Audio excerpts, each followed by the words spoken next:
Could you talk about one of your differences with Hitch, that is, Christopher Hitchens, specifically his pro-life stance? Do you believe he was mistaken? Now, Hitch, it could be that I'm unaware of everything Hitch said about abortion, but from what I recall, I don't think it's fair to call him pro-life. I think he said that he found abortion, depending on the stage at which it occurs in a pregnancy, to be a serious ethical concern and not to be entered into lightly. And I certainly agree with that.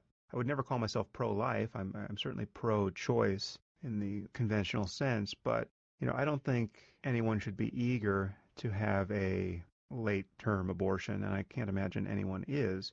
Now, where one draws the line between it being a trivial loss of a few dozen cells and something more akin to a murder of an infant, that's not obvious. And the convention of breaking a pregnancy into 3 trimesters and considering the first 12 weeks to be more or less a time at which one is free without any ethical concern to choose to terminate a pregnancy, I don't know that there is a neurologically principled stand to take there.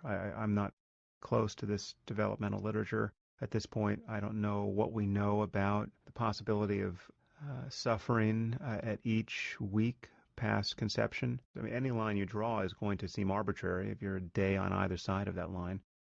So there's no way to escape the sense of these landmarks being arbitrary. But I'm certainly pro-choice, and I think if a woman really wants to terminate her pregnancy, more often than not, there's a very good reason why she would. And that's not a child you want to bring into the world, and a woman can't be forced to have a child and put it up for adoption.